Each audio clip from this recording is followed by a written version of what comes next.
The minute you open the door even to the possibility, spirit lays everything in front of you. Now, here's the thing about those opportunities. They're inconvenient, they're uncomfortable, they're illogical, and sometimes they're expensive. Yeah. My best friend's dying. I'm suddenly a single mother of a toddler. My marriage is dissolving and I don't have a job.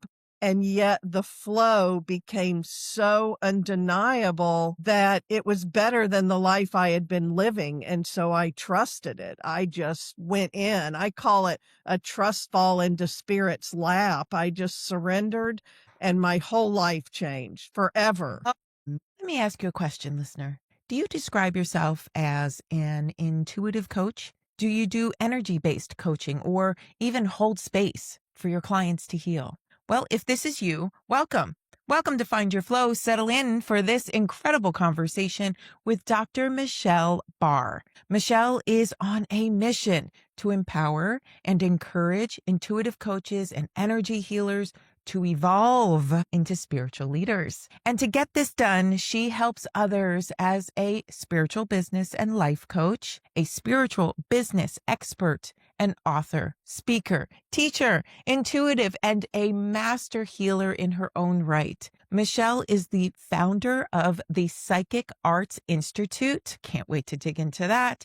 And the creator of the Move Method. Let's learn more with Michelle, the work she's doing, and how we can all learn and grow to be confident as we step into our soul's calling. Well, welcome to Find Your Flow. Michelle Barr, welcome. Thanks for being here with me today. I'm so excited to continue and have this conversation with you. Well, I should probably ask you before I get going. I tend to be a cursor. If that offends you, I can do my darndest to censor. Not at all.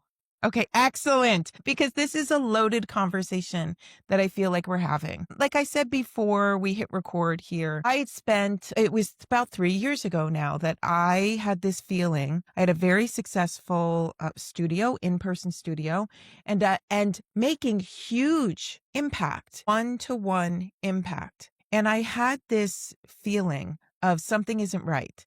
There could be more. There deserves to be more in the world, and more people deserve to be healing. And when I say healing, I mean physical, mental, emotional, spiritual, to have a full life and to have that life reflect their truest nature. I try very hard not to say authentic. I'm kind of sick of it. I'm over that whole word. Yeah.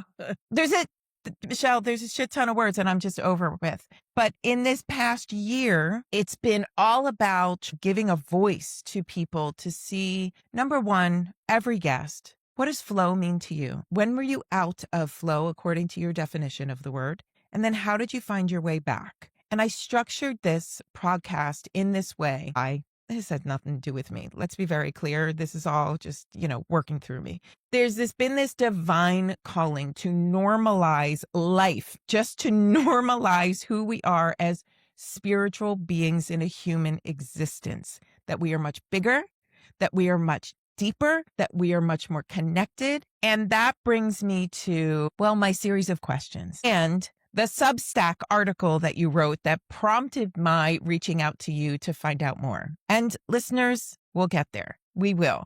Michelle, what does flow mean to you? Flow is a way that I have learned to live. At first, it was something I would just find it every once in a while, where all of a sudden I would feel my body, mind, and spirit coming into alignment. And then things come to me more easily and things unfold more easily. And what flow has come to mean to me even more is being able to live in that state. Ooh, how did you find it? When were you out of it? And how did you find your way? I guess I'm assuming you're not in it permanently 100% of the time.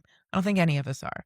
We work towards that. What is that? Shoot for the moon and live amongst the stars. I think that's Yes. what we're doing. When were you out of flow? I go all the way back. I had an early spiritual awakening. I was about 25 and I was in a really toxic marriage. And so I wasn't aware yet, but all the spiritual and all of that was Mhm. coming to the surface. But I had done all the things, check off the boxes, and I got married young and I had a baby and I went to college and I got a job. And all of a sudden one day I looked at my life and I couldn't find any area of my life that I was happy in and that I was Ooh. fulfilled. And it started really eating at me. And I kept having problems in jobs over and over. And I would think it's the boss's fault. But no, now I Mhm. have another boss just like it because I was playing out my own stuff. I came to learn later. And just when you get in that place where nothing is working and you know you were meant for more, and then it just happened that my best friend was diagnosed with a terminal illness and was dying. And it put me into a spiritual awakening where I found my way for the first time through all of that, that you don't have to live like this. Cause I woke up and I said, who created all this? Why am I living like this? And then I came to realize it was me. And that was the Yeah. first time I went through all of that and came to flow. And then I've had many times in my life where I recognize I don't love my life and I don't love the areas of my life, and I'm the only one who can fix it. I'm out of alignment with my life. Wow. So listeners, did you hear that? Did you hear that? Not being in alignment with your life, not feeling like anything is working right, that radical accountability, radical responsibility. Notice we're not saying blame. Like, I just maybe draw a red circle around that and some flashing red lights. There is no blame here. Just because you take a step back and perceive your life and take a look around and go, well, shit, none of this is working. None of this feels right. That doesn't automatically equate to, oh, well, then I'm wrong. I'm bad. What it does amount to is I can step back and I can say, okay, exactly what Michelle just said. Who is at the center of all of this? So if my life is complete bullshit, who's at the center of all of it? There's only one answer. That's me. I'm the common denominator for all of these aspects of my life. But here's the thing, listener. Here's the best part about you being at the very center of what you perceive to be wrong. Guess who has all the power to make all the choices and all the changes to make everything that seems wrong all of a sudden seem right? It's not simple, but I shouldn't say that. It's not easy, but it is simple. Takes a shit ton of courage. How did you find the courage? I mean, there is this certain, you go through a major life altering event and you go, oh, wait a second, life is very short. I don't have time for any of the BS that's happening around me. I don't have time for that. I'm going to start making radical changes. Was that the answer for you? Or were you just a little bit slower and a little bit more deliberate? I love that you bring up and you really highlight that one point because that is how I live now. I'm responsible for 100% of it. So I also have the power Yes. 100% of it. But the way I grew up and the way I was living up until that point was, why are all these things happening to me? Everybody Right. is making my life harder. If they would all change, I would Ooh, be ooh. better. And I was in a big codependency trap. I was in a toxic marriage with an addict. And then suddenly I had a baby and I knew I had to leave the marriage. So I didn't come to it quickly. But what happens that I've found now, I can totally trust it, is the minute you open the door, even to the possibility to look, Spirit lays everything in front of you and laid out a path for me. Now, here's the thing about those opportunities. They're inconvenient, they're uncomfortable, they're illogical, and sometimes they're expensive. And Yeah. so Spirit said, take your baby and go to your best friend who's dying. Mm, And then all this world opened up because I was willing to do it. Meanwhile, my family's saying, you can't do that. You right. can't leave. And I came out of a job and I said, oh, well, if I didn't have this job, I would go do what Spirit wants me to do. And then I was out of my job. And so I went and it changed my entire life. And then everything was put in my path that led me, and I started learning to follow it. And in the midst of the most, here, my best friend's dying. I'm suddenly a single mother of a toddler. My marriage is dissolving and I don't have a job.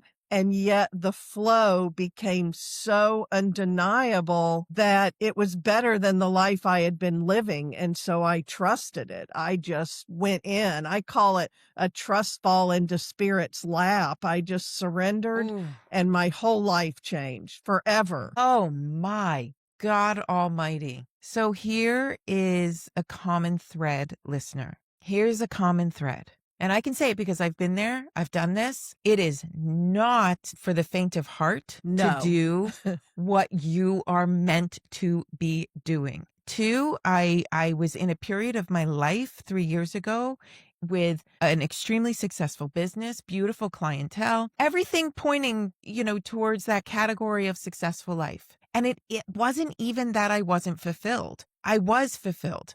I was having wonderful interactions, wonderful days, day in, day out. It was fantastic. But there was this itch, this nudge, this little desire in my chest that sort of woke up one day going, I think there's more. I think there's more below the surface. I don't know how to get there, but I feel there could be more. There's possibility of more. And I had numerous spiritual awakenings prior to that even got me into the owning a studio to help others. That in and of itself was this beautiful trajectory that could have been, a period at the end of that sentence and I would have been happy for the rest of my life. But there was that little bit of an itch of there could be more. And so I took that, I sat in it, I sat in meditation one morning and I said, tell me what to do. And as before, I promise I will follow through regardless of how challenging it is, regardless of how much it makes 0 sense. And what I heard was close your studio. And like the thousands of times prior to that, my first reaction was, that doesn't make any sense. Yeah. But I did it. And I didn't know what to say to clients. I just told them what I thought needed to be told. It wasn't a lie. My rent did increase, but that really wasn't the reason I needed to close, but it was the passable reason to tell clients that the studio was closing. When in reality, I was sitting there in an utter state of confusion, but in a complete trust fall to say, now what? And then I spent 2 years, listeners, hear me. I spent 2 years building businesses, partnering with people, having those partnerships completely derail and fall apart overnight. The thing that I created, I walked away from, and I did that 2 times over in 2 years and sat there going, what is wrong with me? Why can't I seem to pick the right partners? Why am I not building a successful business anymore? I already did it. So there's proof that I can. What's wrong with me? Why can't I do this? And then I went, wait a second. What's the common denominator of all of these experiences? It's me. That's right. I'm in the center of it. I love that Taylor Swift now has a song about it. Like, I'm the problem. It's me. Because I sat there and I was like, wait a second. It's me. It's me. And it's not that I have a bad picker. It's not that I can't build a business. It's that I'm running old plays for an old version of me. It's time to upgrade, Lisa, and figure this the fuck out. Where are you? Who are you? What are you doing right now? And that's how this podcast came to be. Literally sat in meditation and said, now what? Okay, I get it. I'm completely brand new baby. Now what? And it was literally start building a podcast. There needs to be a voice for those who are past their awakening. And I think that that's critical. I think that we have this, and I've been sitting here thinking these things for over a year now. I think we've saturated the market of awakening. Not that people aren't awakening. They are all day, every day, all around the globe. But I feel like the market for it has saturated. There needs to be that next level, because it's like we've come to this sort of like a dam of all of these awakened souls who are like, okay, now what, now what, now what, now what?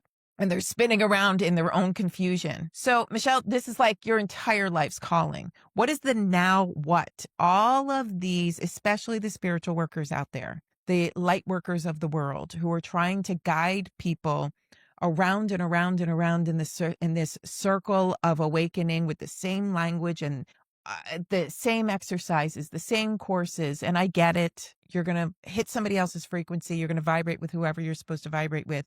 And I agree with all of that. At some point, for me, at the very least, I started to see it as performative.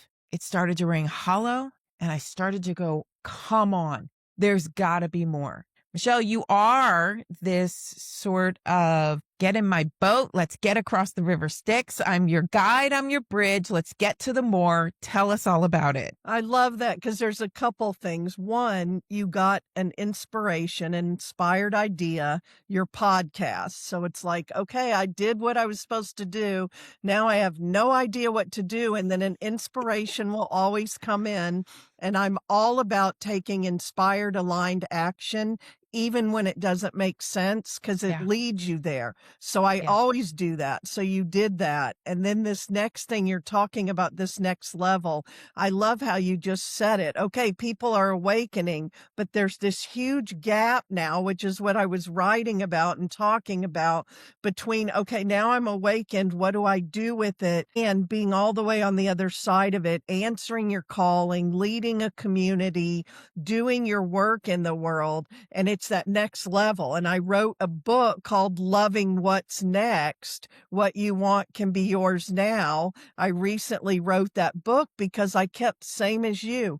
There's a next. Look for the next level. And they really are at this dam just swimming around and they don't know what to do. And so for all those people I talk to, the intuitive, the healers, the coaches, the therapists, I'm a former therapist who got rid of my license to do this work. And they come in the coaching world, but then they tend to water down their gifts to fit the market, the mold, and what is being called for in this next level. And everything you just said, now it's gotten performative, it's gotten saturated. I will never say there's not room in the market because there's so many people, and that's what you were saying too. But people are looking for that next thing, and that next thing is not easy to find. And so it is serving people at that next level because at some point you go from just learning and consuming to you have to learn how to embody it in order for it to benefit your own life. And helpers and healers have the worst time realizing their superpower is for their own life. And so, I mean, I can say it too. I was the broke healer in my business at first. And so they are not making that move from just learning and consuming to actually embodying and then to moving toward being a leader of whoever they are called to serve. And so that's what I've been speaking to and seeing. And I've been in and out of flow over and over in my life. Always come to a place where this isn't working. I'm not fulfilled and nobody's happy. And so what is being called next? So I do very much like you. All right, what are we doing next? And I close doors and I open doors. Yeah. Yeah. Oh my God. I have noticed. I mean, I've been in this world for nearly 20 years. And me too. Yeah. And I think that you put in all of this time. It starts off as like, my life is shit and I need to figure out what to do. I need to figure out what to fix. What am I fixing? How do I fix me? How do I heal? And you go and you see a whole bunch of different practitioners and experts, and you start to get this clarity and you start to go, oh my God, my life could be better. My life could be different. And you start making all of these changes. And listeners, I've got all of these guests who come on to speak to their expertise because this is where you're at. You need to figure out what is going to make you feel better. And then as you start to feel better, you start to feel this pull to start sharing. This is what worked for me. This might be able to work for you. And maybe you're called then to do some certifications and you start becoming the practitioner yourself. I think when you make that switch into becoming the practitioner for yourself, and I get so many emails on a daily basis and they all sound the same from practitioner after practitioner after practitioner. This is my story. This was my pain. This is how I fixed it. This could work for you. Book a session with me. And that's great. And then I get the next level message of, Lisa, I'm working with all of these people and I don't I don't really feel fulfilled. I feel burned out. I feel a little bit lost in what I'm doing. I don't feel called to be doing what I'm doing anymore. How do I get, this is the question I love. How do I get back to being who I used to be, being inspired by my clients instead of resenting my clients, instead of being burned out by my clients? How do I get back to that level of enthusiasm? And I go, you don't. You don't. What you do is become a bigger, broader, better, brighter version of yourself, much more Yes. brilliant. And then you trust that those clients will come, the ones that resonate with that version of you. They start coming in. How? You have this beautiful program. It's called Move. And I want to learn all about that. I also want to learn about this psychic school of yours. I want to know all about that because I think, at least for me, that key that fit the keyhole and I could turn it and open a brand new freaking world was identifying the difference between a curiosity and then into intuition, and then from intuition into psychic perception, and using that psychic perception to actually create clarity in my world. I love your vocabulary around this. Can you please take the listener through? Because we've got listeners who are just waking up to go, shit, what the fuck with my life? Then we've got those who are following their intuition, not only to help themselves, but to help others, but are a little bit stuck and they need that key to fit in the keyhole for psychic perception. Can you please explain the difference between those? I love how you're talking about that because when I wrote that article on Substack, I woke up the next morning and it had gone viral. And I had already I'm written not a bunch of surprised. stuff on Substack. This is really hitting and resonating. So when I first came into being aware of my own gifts, I'm an empath. So then I could look backwards. Oh, this is my whole life since I was a child. But then you start with, oh, I'm intuitive, and you kind of understand what that is. But then throughout my life, when I've had my coaching business 18 years now, I had my healing business and then it turned into a Mm-hmm. coaching business. So then I started using my gifts, and there's a difference in, I know that I'm intuitive and I have intuition. There are things I feel, I know, I Mm-hmm. see. But once you start bringing it into your work and doing it, there's this whole different level. And so at first it's just us naturally progressing, but then it's also that people, this is my experience around what I was writing about. All these intuitives and healers found the coaching world and the coaching model, and it's amazing for what we do. And I've taught it for decades now, and I've used it to build a full business and life. Get in there and we start watering down the intuitive part, the psychic, the mediumship, the Yeah. healing, our gifts. And some we're just watering them down. We're playing it safe. We're being careful. Now, there have been pioneers who've gone before us who've really opened those doors a lot. But the other issue I was finding is people are using their gifts haphazardly, but now in a marketplace with paying clients, Yeah. and they have not developed their psychic perception, their ability. So they say it happens hit or miss, it's spontaneous, but then I don't know if I can trust it. I've been there in all of that, but Mm-hmm. I have been training in the intuitive and healing arts. I'm still to this day, as I'm teaching it and coaching it, I'm training right now with my own mentors and teachers because these are arts. There's mastery to it. And there was this perception a lot. It's gotten better about, well, these are just my gifts and I use them, but it also creates a lot of havoc. And so I'm kind of making the distinction between I'm intuitive and I have healing gifts and I think I'm psychic or a medium, all of those, versus I am going to train my gifts into Mm-hmm. refined skills that I can use. Because I believe now, especially with AI, and I'm a fan of it. I wasn't in the beginning. I use AI, but it is going to be that the gifts that we have that we've been sitting here with are going to be more in demand than ever because we're not competing with AI. We are showing up real, intimate, authentic, which the word being overused, but we're showing up at this level with these gifts. So it's time to not be watering them down anymore,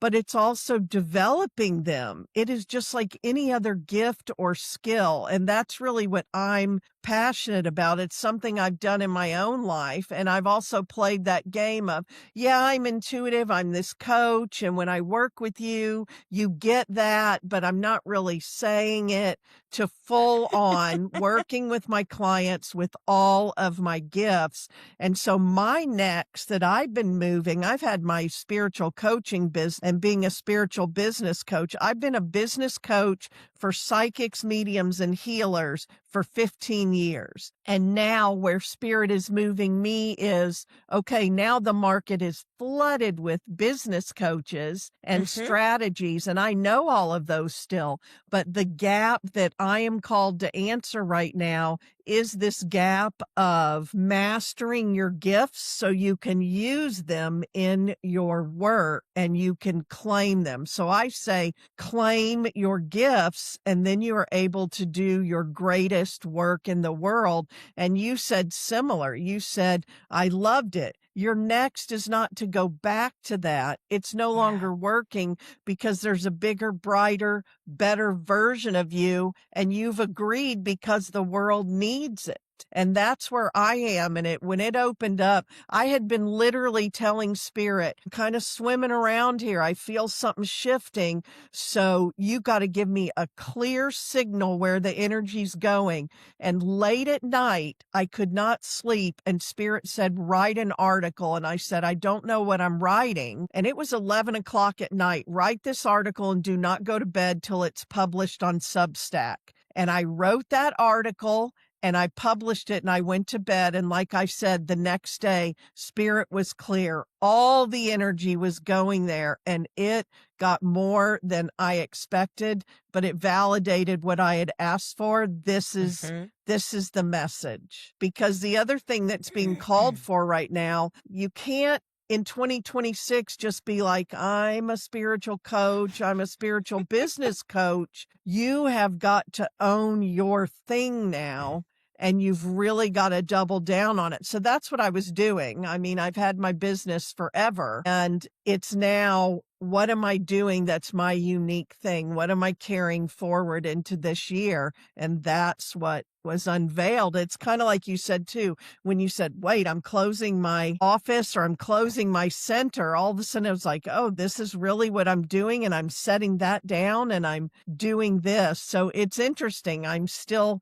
really right in it. It's absolutely incredible. Kudos, by the way. Can we just give you a round of applause for having the confidence to really step through that? When people talk about portals, listeners, this is what this is. She was faced with this opportunity, and it's an opportunity that sits before you. And quite often I say, it's so much easier. I know it's freaking scary as all get out to step through into a different version of yourself, because that word different is unknown, and that's what makes it scary. But it is so much easier to step through and figure it out than it is to try and ignore it. Because once you have the call, the universe doesn't just go, okay, you want to step back, you want to be small, I'm going to let you be small.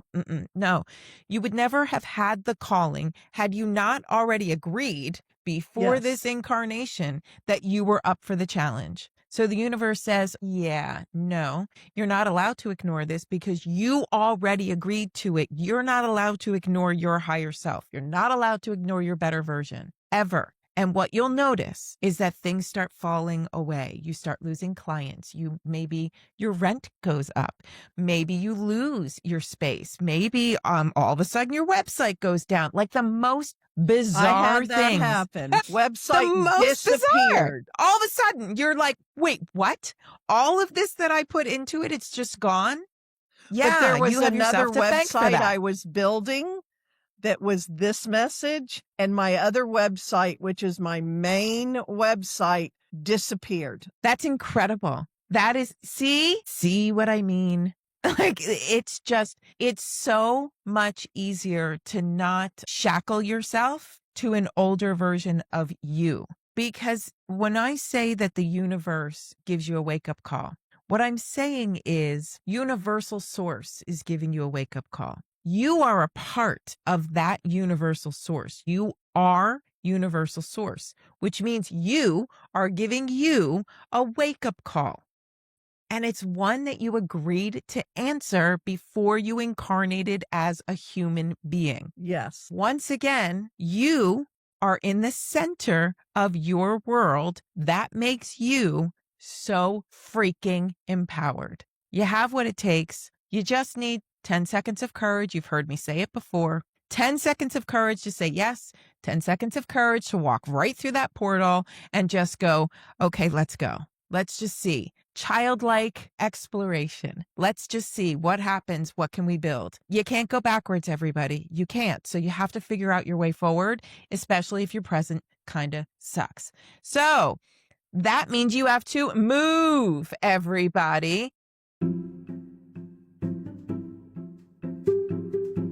2026 is a time to embrace more wealth, more opportunity, more prosperity, more joy, more happiness. But we sort of have to get it together. To get us there, I created a program called the Held Container. Let me ask you a question. Does your life work because you feel you hold everything together? You brace for things. You brace for life. If you can say yes to that, then I invite you to pause. Take a breath. The Held Container is a small, intentional program designed to replace bracing with structure so your nervous system can rest and money no longer feels stressful or overwhelming. This isn't about pushing harder, fixing yourself, or doing more. It's about creating safety, stability, support where you've been carrying everything alone. I've opened this program for only 6 people. 6 people who are ready to allow money to feel safe instead of stressful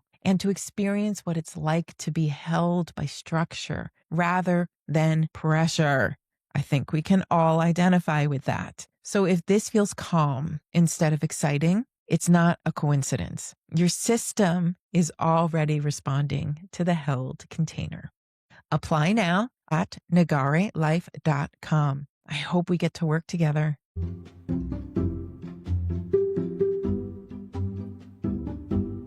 I love this because in the very beginning of my spiritual awakening, it was movement that allowed my body to awaken. It was movement that brought me out of despair. It was movement that helped me open a studio. It was movement that had me close the studio. You literally have to move. That's flow. It's constant. It's all the time. So talk to me about Move. What is it? I mean, aside from a program and a book, tell me, what is this all about? Move is the words I put to a process when I started doing my coaching. And this is a lot of people with gifts. We just know we do this thing and it's hard to explain and people get these results. So I was doing my work for years, It's but I was magic. also, yeah, your own magic, but I was also applying it in my life. And at some point when I started speaking on stages before COVID, I did a lot of events, speaking on stages, had my books and all of that. And I developed as part of my signature talk, and it was very spirit guided, the MOVE. It was more a download, a way for me to show what I teach and coach people. And then it became the Move process and then the Move method. And last year I trademarked it and it's in my books, but the book, the Move method, is coming out this year. So the simple thing is it's a very energetic process. And it seems simple, but it is profound. So the M stands for make a decision. Make a decision is both practical for your brain and body, and it's energetic. You have to make one decision and decide what you're doing. People always say, when the universe gives me this, then I will Right. do what spirit wants me to do when I have everything.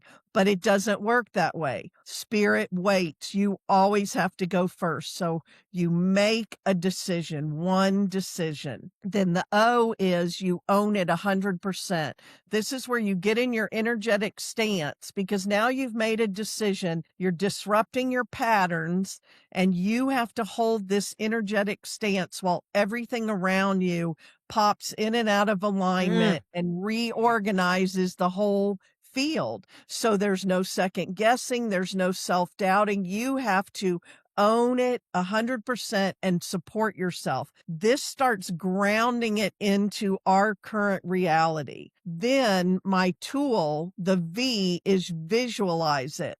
For 5 minutes every day, you sit in the vision and you get all your senses involved. What does it feel like? What does it look like? Who's with me? Where am I living? What am I eating? What am I doing? What am I driving? How do I feel? All of those things. And if you do that for 30 days, you watch what happens. It mhm, starts showing up in your world. So now you're ready for the inspired aligned action. The E is execute it. Now you take inspired aligned action. And writing that article was inspired aligned action. I could have said, I'm tired and I don't have anything to write and I mhm. don't know what I'm doing, but I had asked the universe for a clear sign and it was giving it to me. Sit down and write. And that article poured out of me. And then it could have said, I'll reread it in the morning. I'll fix it up. I just published it and I went to bed. And the next day, and it's one of the reasons I'm on this podcast with you because that's how we connected. So the minute you make a decision, you own it 100% and you start visualizing it, all the opportunities start coming. And then you learn to take inspired mind action. And that is move. And you can do it to move forward in any area of your life. Mhm. Have it in your back pocket and use it over and over again. I am anticipating the most questions coming surrounding the ownership. One, how do you own something that you don't actually own, right? And man, that for me, at the very least, feels like the hardest step.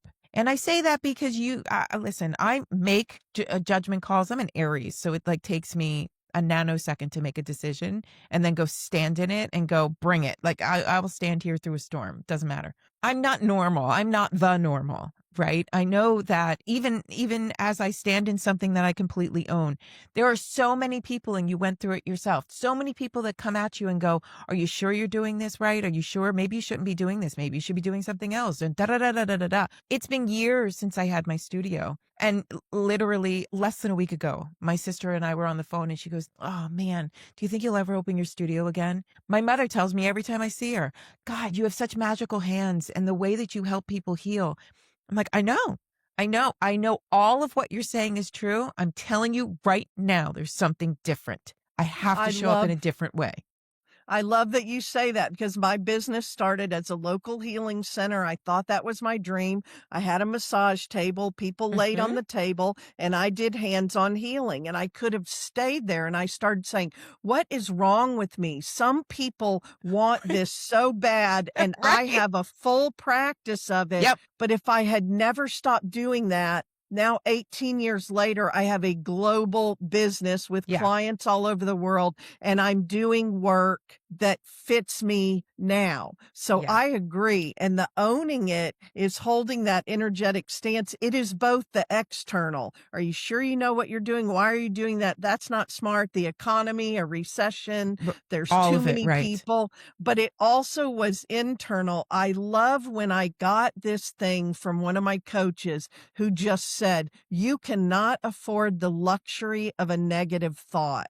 And I Ooh, realized that is a luxury because the other thing that was getting in my way was me. What if it doesn't work? What if I can't do it? that. What all of that. And I tell myself now, you cannot afford the luxury of a negative thought.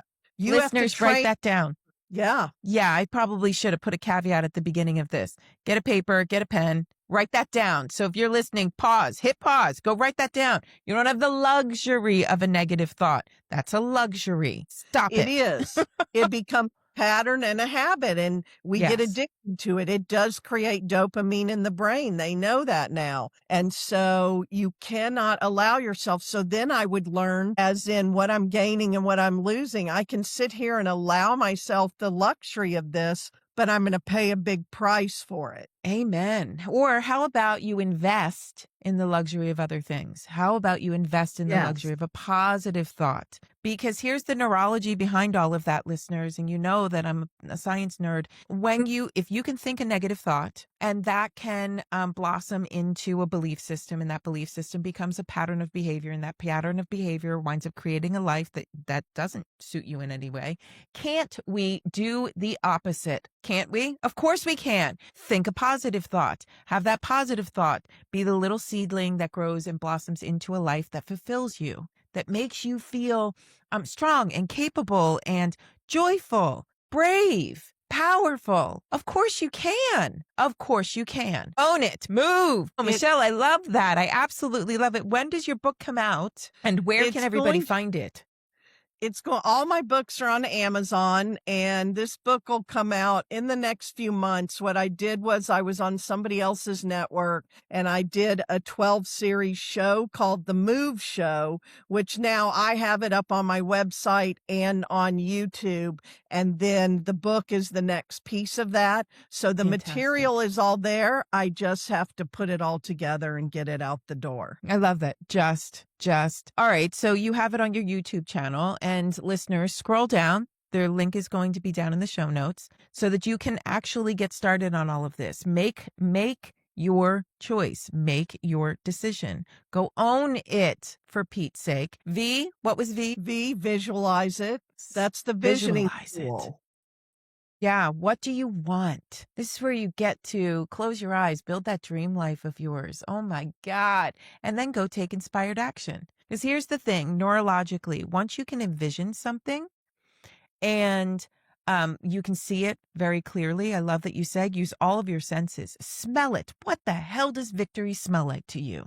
Let me tell you something. I had a coach ask me, what does wealth smell like to you? And I closed my eyes and I said, it smells like a vanilla cream donut. That's what it smelled like to me. So you want to know what happens, listener? Every time I am feeling like a little bit down or stressed out and I want to feel luxurious and wealthy, I go get myself a donut.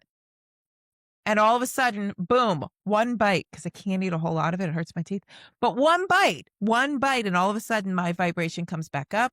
I am literally existing at a higher frequency. And guess what starts happening? Everybody. It all just starts coming into my life. All of this wealth, all of this abundance in all ways. And the thing is, it's been there the whole time. You just start noticing it. That's the neurology behind all of this. All of a sudden, you just start noticing, where is abundance showing up in my life? I turn on a faucet. Does that water come out? It does. Guess what that is? It's abundance. It doesn't actually turn off after 30 seconds a minute. That's abundance. You know what else is abundant? The air that we breathe. The hellos you could get while walking down the street if you initiate it. If you take the inspired action, everything starts coming back to you. So there is that making the decisions. This feels like a whole lot of swirling around in front of a dam, and there's only one hole in that dam of everybody trying to get through. All of this trying to get through to the other side to figure it all out. Listeners, there's a system. Hello, let's take a wrecking ball to this dam. Let's get everything flowing in the right direction. It's called MOVE. MOVE. Get to Michelle's website. Go check it all out. She's got a series of videos on there. I've seen them. I did my homework.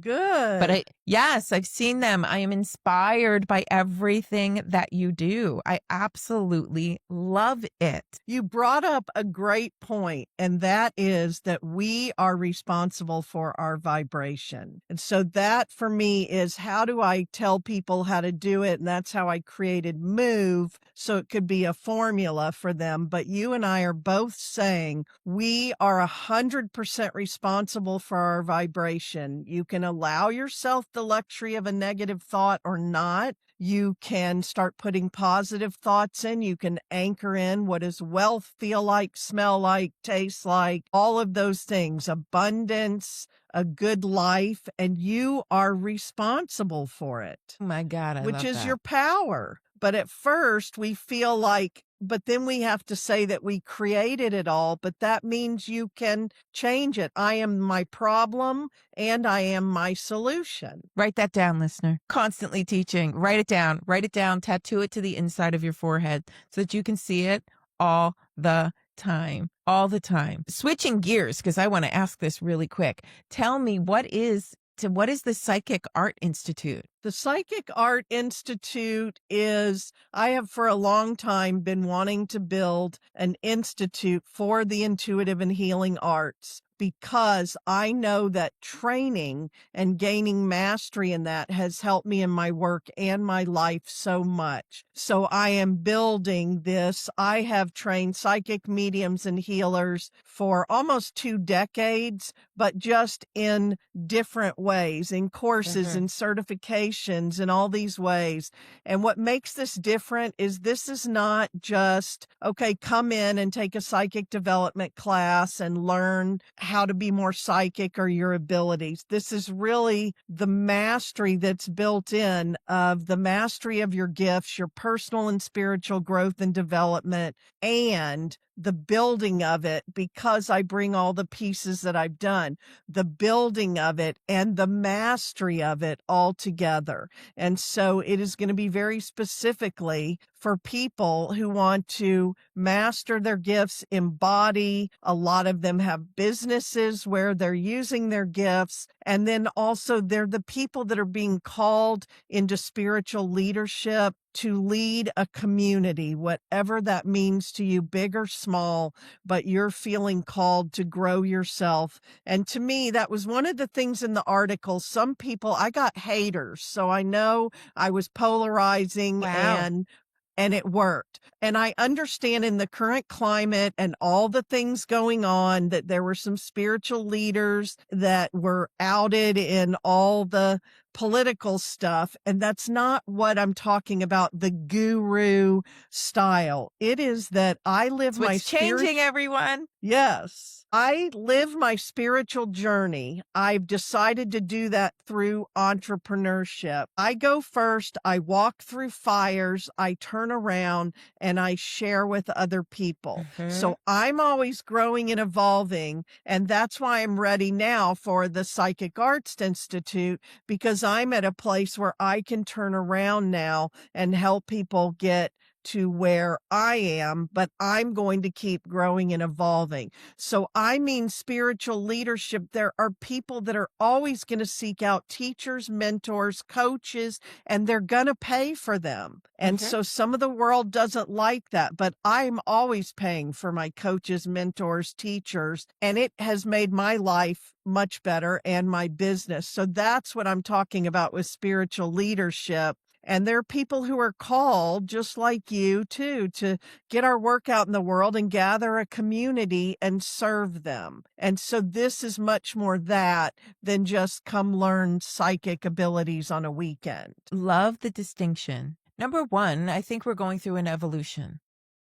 We are. Spiritually, an evolution. And the leaders in the I don't want to say like the old regime or anything like that, but it's like in any cycle of evolution, you have a broken timeline, delineation, a demarcation of change. And I think the leaders that came before this demarcation did the best with what they knew.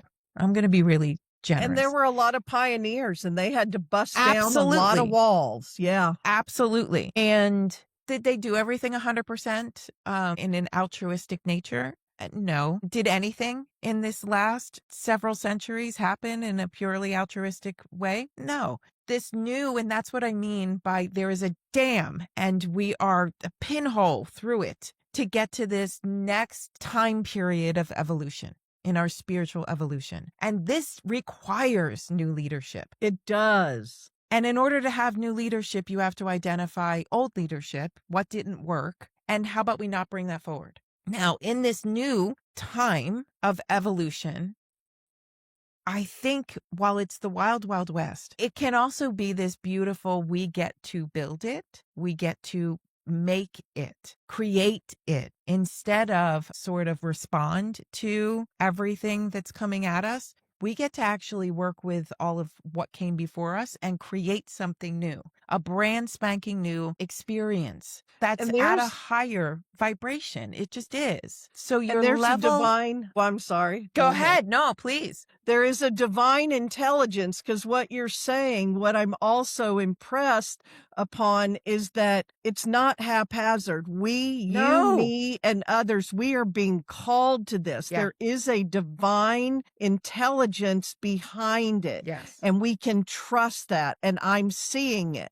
I'm seeing people being called. And you and I are doing this podcast to help put words to it, because they're saying we don't have the words. Oh, now we understand better. But they're being called. Absolutely. And that's that level of mastery. So this is not by coincidence that we have AI at the exact same time. Yes. As we are leveling up in our consciousness. Everybody, what we're being shown is the contrast, right? We learn, human experience is to learn through contrast. We're learning through contrast. You've got AI where everything is generated for you. Then you've got others who are out there saying, you have to know the difference between what you're called to do and what's being regurgitated. Know the difference. Create, regurgitate. Regurgitation comes from what was. That everything feeds into the system. It regurgitates what's known.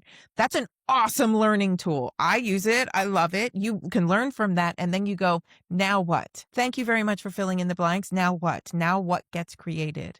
That's the beauty. AI is just speeding it all up. Don't be afraid of it. Just know how to use it. That's all. It speeds everything up. So now I love that you keep saying mastery, mastery, mastery, because you've learned a shit ton, everybody. Now, how do you really start to bring that home? I love that you're saying embody, because that means you have to bring it back into your body and express it uniquely. And that's right? The difference, because you are different from me. Yes. Express it uniquely. Our human cells, they're like tiny little memory chips. You're going to learn everything. You're going to bring it. You have to bring it back inside you. You come first. You have to bring it inside you. Put it into all of the cells inside your body. Let that get interpreted through you, your superpower. You get to interpret. You get to bring something out into the new world. That's incredible.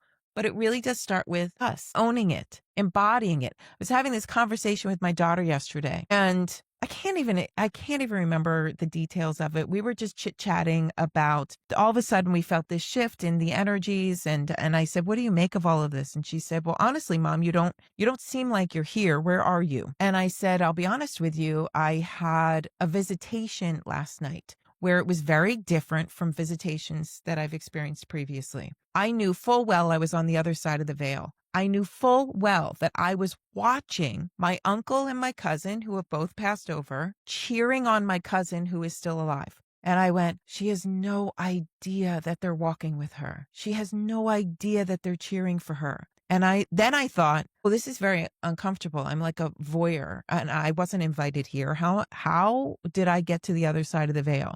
And I shook myself awake. And that's what I was telling my daughter about. And she said, Mom, you need to bring that back. You were just shown a lesson and you need to embody it. And that was a direct quote from my daughter, 26 years old. That's what she texted me. And I went, Of course. Of Yes. course. This is a new lesson I have to embody, and guess who I'm meeting with tomorrow? Because the messages are coming. They're coming and Yeah. they're there, but we have to open the door to it. And you and I have both learned we have to do things we know we are meant to do, and they don't make sense and they're not comfortable. And if we do them, our life works. And when we try to Yeah. swirl in that place, I have just learned I can fight it all I want, but my life doesn't work. We do have free will.